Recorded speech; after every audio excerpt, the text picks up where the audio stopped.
Hello and welcome to Web3 TV. I'm Lisa Amnegard, and today we're at the STEP conference here in Dubai. And joining me right now is Lamis, Abualkheir, founder of Foodswap. Thank you so much for joining me. Thank you so much, Lisa. And how's everything going today so far? I really love the atmosphere here. It's amazing to see all these startups. I honestly this morning had a panel. I was in a panel where we have the DIFC CEO, Mohammed Al-Blushi. We have also a lot of startup incubators and corporates. We had an interesting discussion, and we talked about how can startups really leverage all the resources that we do have in the UAE and in the MENA region. And you're a startup yourself. You're the founder of Foodswap.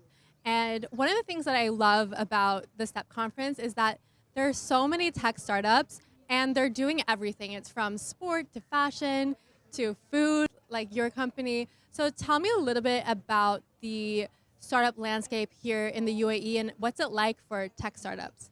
One of the things that I absolutely admire about being here in the UAE is that it really gives us the first movers advantage. So, for example, if there is something that you would like to implement or execute in any of the GCC or Arab countries, you can start with building it here in the UAE, given the resources and the talent and also the government regulations. Personally, myself, I really found like a lot of the challenges that I faced in my early stage as a founder, that it was really by just, asking people, how can I get the support? And even if they didn't know how to support me, they were like, just start and you'll find someone to help you.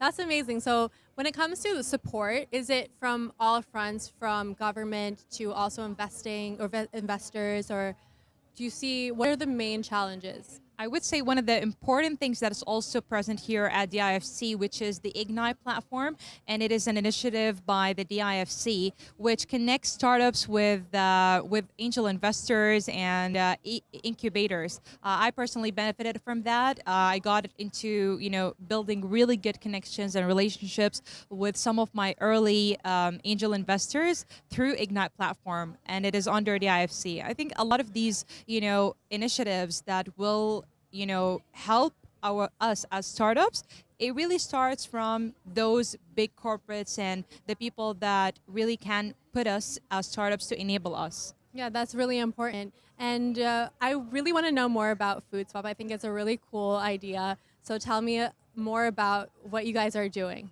Foodswap is the first food item matchmaker. I think it's very interesting concept because we create a profile for people. We understand their customer preferences, their dietary preferences, if they do have any allergies. With the rise in the last 5 to 7 years, people have become more picky with the food that they eat. It's because people have become more health conscious. They don't want to have sugar in their food the whole time. They want to know what is inside their food when they're eating it. And so we help kind of like taking all that pain from them and being very transparent with the customer. And it is very rewarding for restaurants that are taking this step now, because in 5 years, if you are not adapting to what the customers want and how to become in the front, a lot of restaurants will be out of business. And we really want to support restaurants to actually use some of our artificial intelligence backed algorithms that actually supports them into saving costs in training waiters and also connecting the kitchen directly with the customer.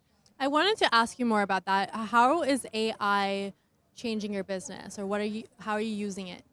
So the first thing that we talk about in artificial intelligence is that it is very simple. We don't like to talk a lot about like, oh, these complex, codes that we're building.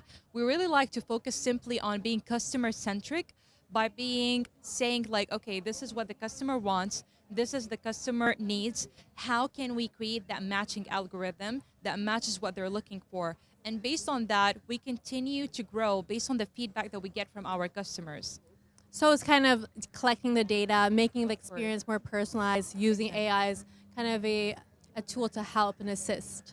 Personalization is the key, and one of our core technologies is also going to be AI waiters. That is going to save restaurants the time that they spend in collecting the orders. It's going to become a very seamless order on the dining tables that we're bringing. Oh, nice. AI waiters, I haven't heard that. Yeah. And when this conference is all about tech, so are you using other technologies such as blockchain or even crypto in your business model? Well, we don't like to talk about these things right now in the public, but there are some testing happening in the background. We want to collaborate with more and more local entities here in the UAE. We want to make people feel that they can actually have food from the food on their table from local farms. So I don't want to talk more about that, but this is how we're implementing blockchain by removing all these questions in the customer's head and bringing that transparency into what food is getting into their system. I think that's really important. Yeah. If anyone wants to find out more about Foodswap, how can they find you? Well, we do have an app. They can start using it, so they can go and create their profile, start testing it out. We have a lot of users. We're growing every week by 15% of our users. So the earlier that they come, the better. And you can follow us on Instagram, foodswap.ae. Well, thank you so much for speaking with me. It's been a pleasure. Thank you, Lisa. Appreciate it. Yeah. And we'll be bringing you more interviews. My name is Lisa Amnegard, and you're watching Web3 TV.